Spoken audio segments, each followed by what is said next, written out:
പുതിയൊരു വീഡിയോയിലേക്ക് സ്വാഗതം. എല്ലാവരും വെയിറ്റ് ചെയ്യായിരിക്കും നമ്മുടെ തൃശ്ശൂർ ഡിസ്ട്രിക്ട് സെഷൻ കോർട്ട് 3 എന്ത് സംഭവിച്ചു എന്നറിയാൻ വേണ്ടിയിട്ട്. അപ്പം നമുക്കറിയാം, അവിടെ ആയിരക്കണക്കിന് ഹൈറിച്ചോളികളാണ് തടിച്ചു കൂടിയിരിക്കുന്നത്. ക്രമസമാധാന പ്രശ്നം ഉണ്ടായി എന്നൊക്കെയാണ് കേൾക്കുന്നത്. അപ്പോൾ വരുന്ന വഴിയിലൊക്കെ തൃശ്ശൂർ ആകെ ട്രാഫിക് ജാമായിരുന്നു. കോടതി വളപ്പിൽ വേറെ ആർക്കും കയറാൻ പറ്റാത്ത രീതിയിൽ ഇന്നലെ രാത്രി മുതൽക്ക് തന്നെ കണ്ണൂർ, കാസർഗോഡ് ഒക്കെയുള്ള ആൾക്കാർ വന്നിട്ട് കോടതി വളഞ്ഞു എന്നൊക്കെയാണ് അവിടെ നിന്ന് ലഭിക്കുന്ന റിപ്പോർട്ടുകൾ. ജിനിൽ ജോസഫും അവൻ്റെ കൂട്ടാളികളും ഹൈറിച്ച് തട്ടിപ്പന്മാരും ഒക്കെ ആയിട്ട് അവിടെ രാവിലെ മുതൽ അവിടെ ഉണ്ടായിരുന്നു.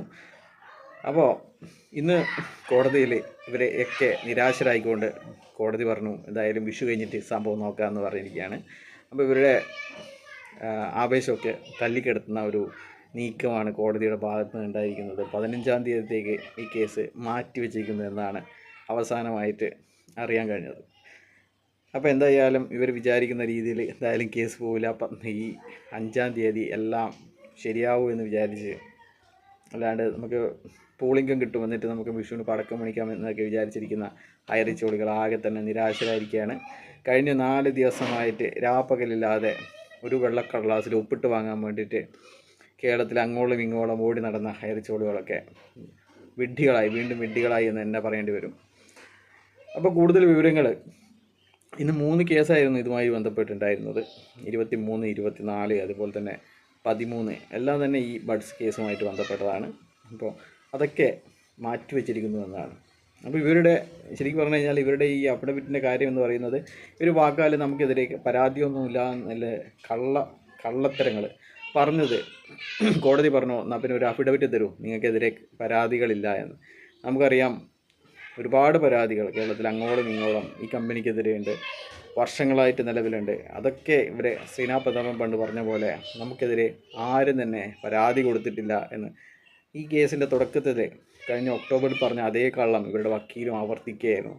അപ്പോൾ അതിനൊക്കെ ഒരു തെളിവ് വേണം. അതിന് വേണ്ടിയിട്ട് ജഡ്ജി പറഞ്ഞു, എന്നാൽ പിന്നെ ഒരു അഫിഡവിറ്റ് തരുമെന്ന്. എന്നാൽ ഈ മണ്ടന്മാരായ ഇവർ വിചാരിച്ചു, നമ്മൾ എന്നാൽ പിന്നെ ഇങ്ങനെ നമുക്ക് ഒരു അഫിഡവിറ്റ് കൊടുക്കാമെന്ന്. അപ്പോൾ ആരെങ്കിലും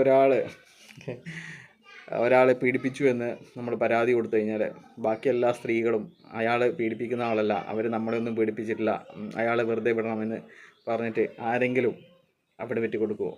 അതുപോലെ അങ്ങനെ കൊടുത്തു കഴിഞ്ഞാൽ തന്നെ പീഡനത്തിനായ ഇരയായ ആൾ പറയുന്നതിൽ വസ്തുത ഇല്ലാതിരിക്കുമോ?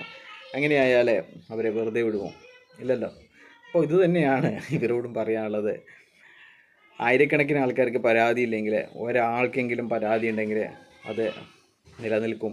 ഈ കമ്പനി പൂട്ടി, ഈ കമ്പനി ഇനി തിരിച്ചു വരില്ല. ഇത് മണി ചെയിനാണ് എന്ന് എല്ലാവർക്കും അറിയാം, നിങ്ങൾക്കും അറിയാം. പക്ഷേങ്കിൽ ഒരുപാട് ആൾക്കാരെ പണം കൊടുക്കാതിരിക്കാൻ വേണ്ടിയിട്ട് വീണ്ടും കളവുകൾ പറയുകയാണ് നിങ്ങൾ എന്നുള്ള കാര്യം.